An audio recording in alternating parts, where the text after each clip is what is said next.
ಒಂದೇ ಮಾತಿನಲ್ಲಿ ಹೇಳೋದಾದ್ರೆ ಇವತ್ತು ಪ್ರಜಾಪ್ರಭುತ್ವದ ಕಗ್ಗೋಲೆ ಆಗಿರ್ತಕ್ಕಂಥದ್ದು, ಪ್ರಜಾಪ್ರಭುತ್ವದ ಕಗ್ಗೋಲೆ ಆಗಿದೆ.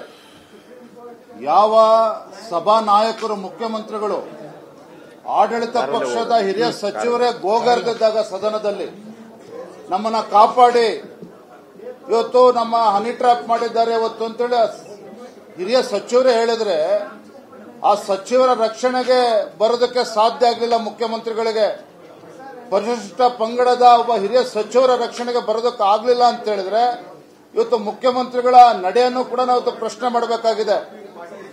ಇವತ್ತು ಕೇವಲ ಒಬ್ಬ ಸಚಿವರ ಪ್ರಶ್ನೆ ಅಲ್ಲ, 48ಕ್ಕೂ ಹೆಚ್ಚು ನಾಯಕರು, ರಾಷ್ಟ್ರ ಮಟ್ಟದ, ರಾಜ್ಯ ಮಟ್ಟದ ನಾಯಕರು ಇವತ್ತು ಹನಿ ಟ್ರ್ಯಾಪಿಗೆ ಒಳಗಾಗಿದ್ದಾರೆ ಅಂತೇಳಿ ಆಡಳಿತ ಪಕ್ಷದ ಸಚಿವರು ಹೇಳಿದ್ದಾರೆ. ಹಾಗಾಗಿ ಯಾರೋ ಒಬ್ಬರಿಬ್ರು ಸಚಿವರ ಪ್ರಶ್ನೆ ಅಲ್ಲ, ಈ ರಾಜ್ಯದ 224 ಶಾಸಕರ ಗೌರವದ ಪ್ರಶ್ನೆ. ಈ ಶಾಸಕರಿಗೆ ಕಂಗ್ರ್ಯಾಚುಲೇಷನ್ಸ್. ಯಾರು ಹುಡುಗ? ಮದುವೆ ಅಲ್ಲ, ಬಿಸ್ನೆಸ್ ಸ್ಟಾರ್ಟ್ ಮಾಡ್ತಾ ಇದ್ದೀನಿ. ಹೌದಾ? ಹೇಗೆ? Boss Vala B the boss. ರಕ್ಷಣೆ ಮಾಡಬೇಕಾಗಿರ್ತಕ್ಕಂಥದ್ದು ಯಾರು? ಸಭಾನಾಯಕರು ಮಾಡಬೇಕಾಗಿತ್ತು, ಮುಖ್ಯಮಂತ್ರಿಗಳು. ಅವರ ಯೋಗ್ಯತೆಗೆ ಆಗಲಿಲ್ಲ ಅಂತ ಹೇಳಿದ್ರೆ ಸದನದ ಇವತ್ತು ಸ್ಪೀಕರ್, ಸಭಾಧ್ಯಕ್ಷರು ಅವರು ನಮ್ಮ ರಕ್ಷಣೆಗೆ ಬರಬೇಕಾಗಿತ್ತು.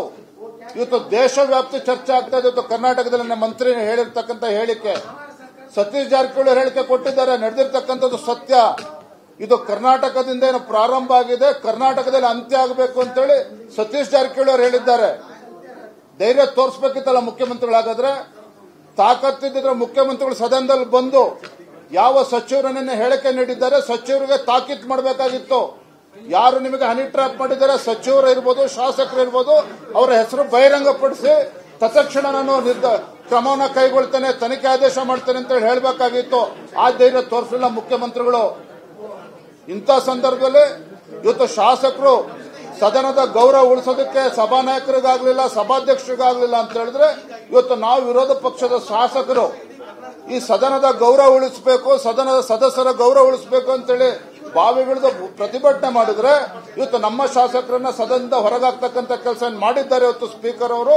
ಇದು ಪ್ರಜಾಪ್ರಭುತ್ವದ ವಿರೋಧಿ ನಡೆ.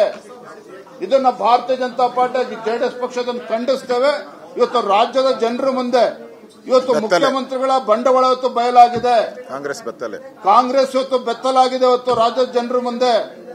ಇವತ್ತು ನಾವು ನಿಜವಾಗ್ಲೂ ಕೂಡ ಹೋರಾಟ ಮಾಡಿರ್ತಕ್ಕಂಥದ್ದು ಇವತ್ತು ಶಾಸಕರ ಗೌರವ ತೆಗಿತಕ್ಕಂಥ ಕೆಲಸ ಏನಾಗ್ತದೆ. ಮತ್ತೊಂದು ಕಡೆ ಮುಸ್ಲಿಮರ ಓಲೈಕೆ ರಾಜಕಾರಣ ಎಲ್ಲಿ ತನಕ ತಡೀತೀರಿ ನೀವು? ರಾಜ್ಯ ತೆರಿಗೆದಾರರ ಹಣ ಇವತ್ತು ಇದು ರಾಜ್ಯದ ಜನರ ಸ್ವತ್ತು. ಯಾವುದೋ ಒಂದು ಧರ್ಮಕ್ಕೆ ಸೀಮಿತವಾಗಿ ಇವತ್ತು ರಾಜ್ಯದ ಹಣ, ತೆರಿಗೆ ಹಣನ ಹಂಚ್ತಾರೆ ಅಂತ ಹೇಳಿದ್ರೆ ಇದು ನೋಡ್ಕೊಂಡು ಸುಮ್ಮನೆ ಕೂರ್ಬೇಕಾಗಾದ್ರೆ ಇವತ್ತು ನಾನು ನಿಮ್ಮ ಮಾಧ್ಯಮದ ಮೂಲಕ ರಾಜ್ಯದ ಮುಖ್ಯಮಂತ್ರಿಗಳು ಪ್ರಶ್ನೆ ಮಾಡ್ತೇನೆ. ಇವತ್ತು ಮುಸ್ಲಿಂ ಹೆಣ್ಮಕ್ಳಿಗೆ ಸೆಲ್ಫ್ ಡಿಫೆನ್ಸ್, ಆತ್ಮರಕ್ಷಣೆಗೆ ಅಂತೇಳಿ ಬಜೆಟ್ ಅಲ್ಲಿ ದುಡ್ಡು ಮೀಸಲಿಟ್ಟಿದ್ರಲ್ಲ, ಇವತ್ತು ರಾಜ್ಯದಲ್ಲಿ, ದೇಶದಲ್ಲಿ ಲವ್ ಜಿಹಾದ್ ನೆಪದಲ್ಲಿ ಇವತ್ತು ಮಾನ ಹರಾಜಾಗ್ತಾ ಇರ್ತಕ್ಕಂಥ ಹಿಂದೂ ಹೆಣ್ಮಕ್ಳದು, ಅವರಿಗೆ ಇವತ್ತು ಆತ್ಮರಕ್ಷಣೆಗೆ ನೀವು ಹಣ ಮೀಸಲಿಡಬೇಕಾಗಿತ್ತು. ಇವತ್ತು ಮುಸಲ್ಮಾನರಲ್ಲಿ ಇವತ್ತು ಯಾರು ಹೊರದೇಶಕ್ಕೆ ವಿದ್ಯಾಭ್ಯಾಸಕ್ಕೆ ಹೋಗ್ತಾರೆ, 20 ಲಕ್ಷ ಇರೋದು 30 ಲಕ್ಷ ಮಾಡಿದರೆ ಯಾಕೆ ಹಿಂದೂಗಳಲ್ಲಿ ಬಡವರಿಲ್ವಾ? ಮಾನ್ಯ ಮುಖ್ಯಮಂತ್ರಿಗಳು ಇವತ್ತು ನಮ್ಮ ರಾಜ್ಯದಲ್ಲಿ ಹಿಂದೂಗಳಲ್ಲಿ ಯಾರು ಬಡವರಿಲ್ವಾಗಾದ್ರೆ ಅವರ ಉನ್ನತ ಶಿಕ್ಷಣಕ್ಕೆ 30 ಲಕ್ಷ ಕೊಡಬೇಕು ಅಂತ ಅನ್ನಿಸ್ಲಿಲ್ವಾಗಾದ್ರೆ ಮೌಲ್ಯಗಳಿಗೆ ಇವತ್ತು ಹಣ ಜಾಸ್ತಿ ಮಾಡಿದ್ರಲ್ಲ, ರಾಜ್ಯದಲ್ಲಿ ಸಂಬಳ ಜಾಸ್ತಿ ಮಾಡಿದ್ರಲ್ಲ. ಇವತ್ತು ರಾಜ್ಯದಲ್ಲಿ ಒಂದು ತಿಂಗಳಿಂದ ಇವತ್ತು ಅರೆಕಾಲಿಕ ಉಪನ್ಯಾಸಕರು ಇವತ್ತು ಬೀದಿಗಳಲ್ಲಿ ಹೋರಾಟ ಮಾಡ್ತಾ ಇದ್ದಾರೆ. ಇವತ್ತು ಆಶಾ ಅಂಗನವಾಡಿ ಕಾರ್ಯಕರ್ತರು ಹೋರಾಟ ಮಾಡ್ತಾ ಇದ್ದಾರೆ. ಇವ್ರು ಯಾರ ಒಂದು ಅವರ ಕಣ್ಣೀರು ಇವತ್ತು ಒರೆಸ್ತಕ್ಕಂಥ ಕೆಲಸ ಮಾನ್ಯ ಮುಖ್ಯಮಂತ್ರಿಗಳು ಮಾಡಲಿಲ್ಲ. ಅದನ್ನ ಬಿಟ್ಟು ಎಲ್ಲವನ್ನೂ ಕೂಡ ಮುಸಲ್ಮಾನರ ತುಷ್ಟೀಕರಣದ ರಾಜಕಾರಣ ಮಾಡಕ್ ಹೊರಟಿದ್ದಾರೆ. ಇದಕ್ಕೆ ಧಿಕ್ಕಾರ. ಅದಕ್ಕೋಸ್ಕರ ಇವತ್ತು ಪ್ರತಿಭಟನೆ ಮಾಡ್ತಾ ಇದ್ದೇವೆ. ಮುಂದಿನ ದಿನಗಳಲ್ಲೂ ಕೂಡ ಭಾರತೀಯ ಜನತಾ ಪಾರ್ಟಿ, ಜೆಡಿಎಸ್ ಒಟ್ಟಾಗಿ ಒಂದಾಗಿ ಸರ್ಕಾರದ, ರಾಜ್ಯದ ಕಾಂಗ್ರೆಸ್ ಸರ್ಕಾರದ ಮುಸಲ್ಮಾನರ ಓಲೈಕೆ ರಾಜಕಾರಣ, ಅದೇ ರೀತಿ ಇವತ್ತು ಸರ್ಕಾರ ಇವತ್ತು ತಮ್ಮ ಮಂತ್ರಿಗಳ ರಕ್ಷಣೆ ಮಾಡೋದಕ್ಕೆ ಸಾಧ್ಯ ಆಗ್ತಲ್ವೋ ಇವೆಲ್ಲವನ್ನು ಕೂಡ ರಾಜ್ಯ ಜನರ ಮುಂದೆ ತೆಗೆದುಕೊಂಡು ಹೋಗ್ತೇವೆ. ನಾವು ಮತ್ತು ನಮ್ಮ ಜೆಡಿಎಸ್ಸಿನ ನಾಯಕರು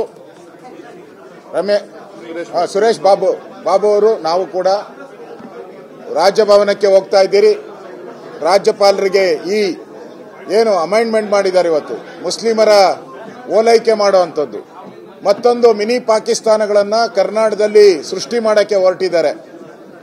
ಅದರ ವಿರುದ್ಧವಾಗಿ ನಾವು ಇವತ್ತು ಹಿಂದೂ ವಿರೋಧಿಯಾದಂಥ ಈ ಬಿಲ್ಲು, ಹಿಂದೂಗಳಿಗೆ ಅನ್ಯಾಯ ಮಾಡ್ತಾ ಇರೋ ಬಿಲ್ಲು, ಮತ್ತು ಏನು ಮುಸಲ್ಮಾನರಿದ್ದಾರೆ ಇವರಿಗೆ ಫಾರಿನ್ಗೆ ಹೋಗೋಕ್ಕೆ ವಿಶೇಷವಾದಂಥ 25 ಲಕ್ಷ 30 ಲಕ್ಷ ಹಣ ಕೊಡ್ತಾ ಇದ್ದಾರೆ ಫಾರಿನ್ಗೆ ಹೋಗೋಕ್ಕೆ. ಇಲ್ಲಿ ನಮ್ಮ ಜನ ಸಾಯ್ತಾ ಇದ್ರೆ ದುಡ್ಡಿಲ್ಲ ಅಂತ ಇವರು ಫಾರಿನ್ಗೆ ಹೋಗೋಕ್ಕೆ ದುಡ್ಡು ಕೊಡ್ತಾ ಇದ್ದಾರೆ. ಈಗಾಗಲೇ ನಮ್ಮ ಅಧ್ಯಕ್ಷರು ಹೇಳಿದ ರೀತಿಯಲ್ಲಿ ಇದೊಂದು ಬಿಲ್ಲು ಕರ್ನಾಟಕದ ಹಿಂದೂಗಳಿಗೆ, ಹಿಂದೂ ಕಾಂಟ್ರಾಕ್ಟರ್ಗಳಿಗೆ ಮಾಡಿದಂಥ ಅಪಮಾನ, ದಲಿತರಿಗೆ, ಹಿಂದುಳಿದವರಿಗೆ, ಹಿಂದೂಗಳಿಗೆ ಮಾಡಿದಂಥ ಅಪಮಾನ.